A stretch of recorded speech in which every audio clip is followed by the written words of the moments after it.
Welcome into another episode of Facts Not Feelings Friday.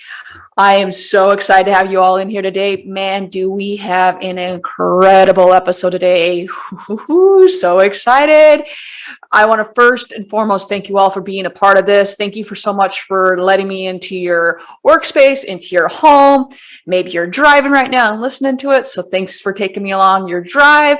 If you are liking the content, definitely let me know. Like the show, comment on the show, rate the show, subscribe to it. Today, we have two incredibly brilliant, genius human beings on the show, and that is these two individuals. And we have Ramesh and John Hopkins on the show today, and we are tackling the metaverse. What I can tell you is they've been making worlds in this virtuality world, pun intended here, for decades. The metaverse term is not even a new term. That term's been around for a really, really long time. So I can't express how excited I am for this episode, because there was so much that I took from it, and I got to think that other people will as well. And we're just on the precipice of where this is going. We can meet the consumer exactly where they are and how they want to interact with us, but also in the medical community and behavioral sciences and in shopping and e-commerce in general. There's so many ways that VR can assist people and help people. How are you all using it right now in your industry, and how are you measuring success? Where do you see it going? I mean, I know that we've got and I won't rapid fire questions to you right now. I'm just curious, how are you using it right now? I know it's still so new. I just want to know in general, where do we see this going? How are other industries using it? Because of my background before I got in the automotive industry was in the medical field. And I'd love to hear how other people are using it, because if they're using it one way, we can all learn from each other, because this is not a fad. This is something that's here to stay, and that is going to continue to evolve. And we've got to meet whatever the customer is, whatever the consumer is, we've got to meet the consumer where they are. So whether that's in the medical field, whether that's in electronics, I don't care what field it is, we need to learn how to meet the consumer wherever they are in any part of the journey. So I just love to see how you all have taken it and evolved with it and continue to evolve with it. And just to help other people understand it, like I said, how you're using it and where you kind of see it going. Okay. So for us, it's the first question is, how do we use it in actual practice? So we've been using 3D virtual spaces as our work environment for maybe close to a decade now. And the reason being that because of the nature of the work, we have to go inside the environment and meet each other as avatars, just like, what you're seeing here. So I am an avatar here. And if I were to speak, actually, I can, just speak, and you can see my lips moving and all that. And John would join me in our workspace, and we have many team members. We would come together in our work environment, which is the virtual 3D space. And then we'll discuss about, the design of the workspace environment.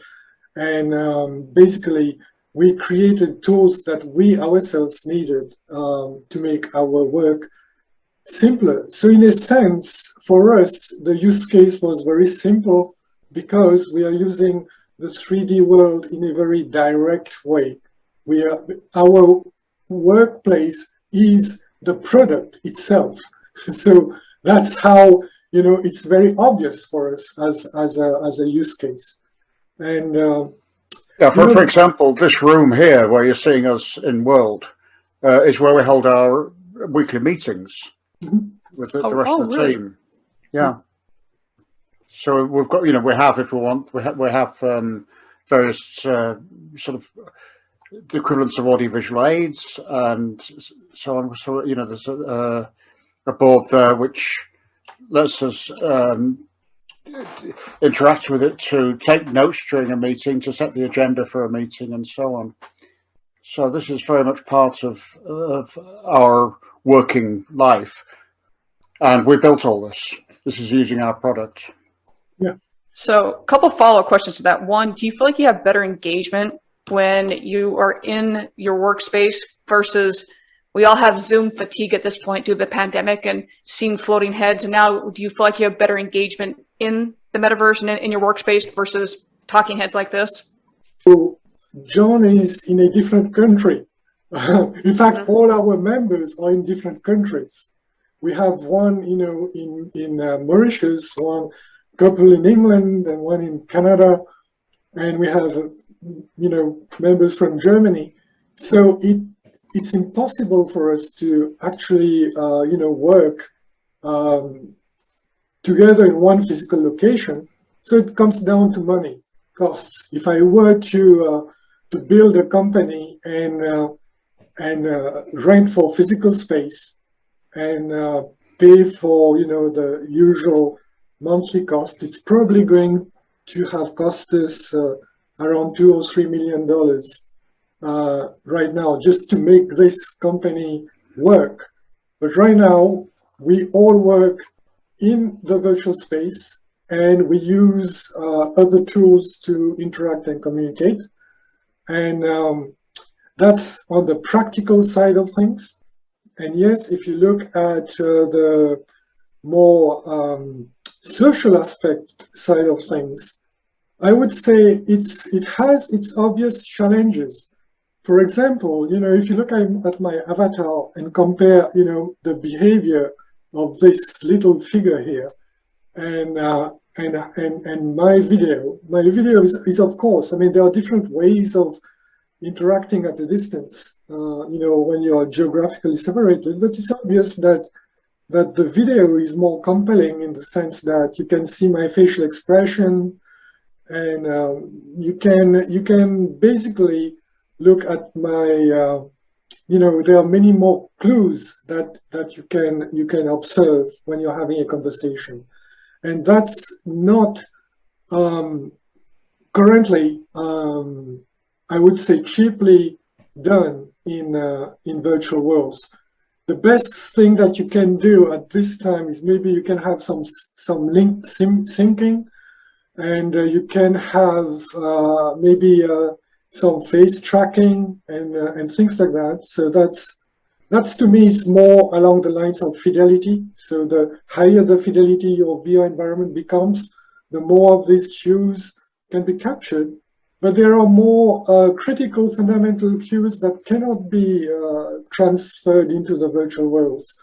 For example, if I stand and walk in this environment, I can still be sitting and still be comfortable in my seat. So there is a disconnect between what's happening in the virtual world and the real world. And sometimes it's an advantage because if you stand for a long period of time and walk around, that's going to get very tiring. And so there are many more variables to consider. So those are the challenges aspect of it, of the problem that I think would make it difficult for especially the first generation of people who are seriously going to use virtual environments as offices, to answer your question. That's just my perspective. Yeah, coming out from a bit of a different angle. When we're in meetings, we use Discord for voice, but we don't use video. And I don't miss it at all. I don't think most people do. There's a lot you can do with voice and you can concentrate on ourselves in world as you see it here, which means that we can move around in the world. We can show each other content and demonstrate things, and we're actually existing. Like Ramesh is now standing up and moving around. Yeah. I could get up and follow him.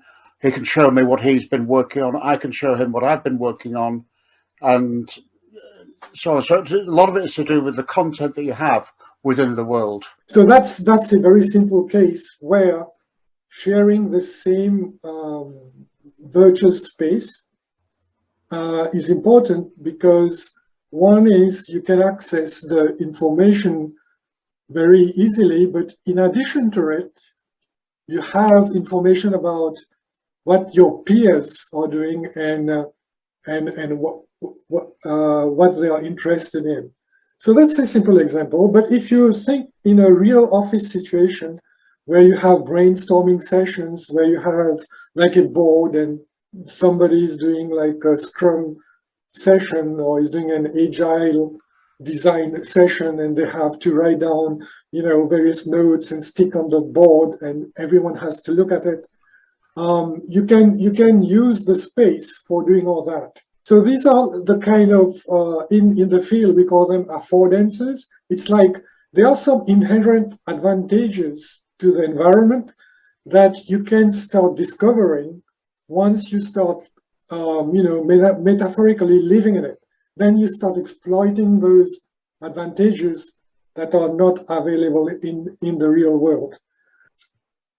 For us, it's very obvious, why we need to share the 3D space. And I think that the next question that comes up is, at least for me, if the metaverse is to become a space that's very, very useful to people who are not designers or 3D world creators, architects, and things like that, then we'll have to work very hard to make it easy for all these users to be able to add their content inside this 3D environment, this 3D space. And keep in mind that when I'm talking to you about the metaverse here, we are only talking about one type of the metaverse. We are talking about immersive environments. That is total 3D immersive environments, in the sense that we go as avatars inside the virtual world and then interact with each other. There are many different other types of virtual environments. You have augmented reality environments where you bring people in the real world around a desk and project like a hologram on the desk, and people can interact with it. But for us, we've used environments like this for training, like for emergency preparedness training, and for doing risk communications training.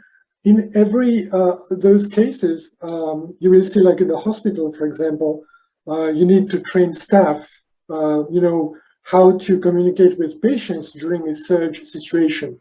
If there is a pandemic, you have a whole lot of people coming in the hospital. How do you triage them? And that's where doing these exercises in a 3D space, in a hospital itself, like we did, like 10 years ago. And we also have recorded results, how that is useful. And of course, you can make changes very rapidly. I just wanted to demonstrate something here, just to show how we can change content very rapidly. So here, for example, well, it's winter, and we can just change the season, and we have, the trees getting their leaves and everything, and it's already spring. But I've got to think that's a lot of coding behind that. Like, as quickly as that's changing, how long is that taking you to code that? Yeah, we created, I wrote the software behind all this changing of the trees and things. And other people are involved in creating the textures that you're seeing on the trees, and my software switches between those and things like that. But it means that the end user who has a setup like this doesn't have to do any coding. Everything is done very simply through menus and a HUD display on the top of the screen, and that's phenomenal. That is absolutely. I'm just going to stop real quickly because I was watching something on your YouTube channel, and I thought I saw that, and I go, that can't be right, because everything that I've read thus far, and I've had conversations with people, it's been the amount of money someone's going to have to spend on coders to make their workspace and their universe is going to be astronomical, and so I'm going to plug this like crazy, because if there's no coding involved with your software, you're the first people, and I'm nowhere an expert on this, but this is the first time I've heard someone say you don't need coders. We can only provide what we have. And the sense that I've written software to change the seasons on landscapes and change the textures of trees and hills and rocks and things like that. But if you wanted something else that we hadn't covered, then we would have to look into how we can do that. Let's say you have like an architect and you go and meet the architect, and the architect, you're talking to the architect and say, I would like this type of house, and I need so many rooms because I have so many kids. And, basically you're having this conversation, and just imagine as you're speaking with the architect, he's listening to you, he or she is listening to you, and at the end of the conversation, he says, okay, let's have a walk in this space and see, how it is. So that's our kind of goal. It's to make sure that we have a set of parts that many users can use according to their needs. They can assemble it in different ways in order to meet their needs. You will hear in a few years, people will start talking about, how can we make it easier for end users, not developers, not designers, not coders, to create what they need inside the virtual environment.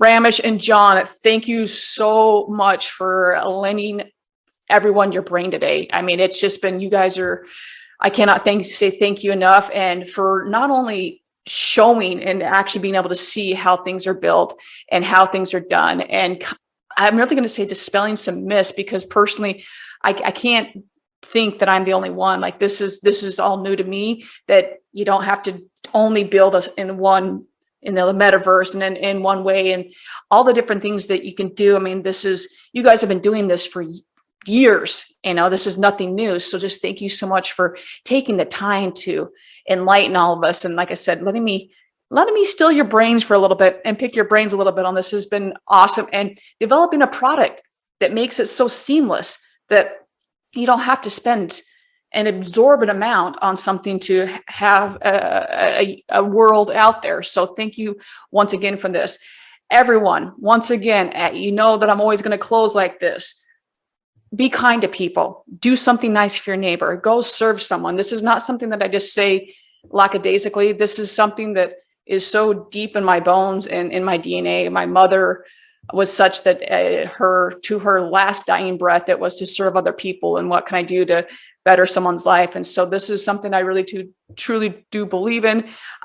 It's just, you never know when someone else is hurting or needs a helping hand or needs that kind smile. So do your best, be a good person, serve your neighbor. It might be something as simple as, always, you're at the grocery store and someone just needs assistance with something, but just be that person, be the goodness in someone's life. And as always, have a wonderful rest of your day.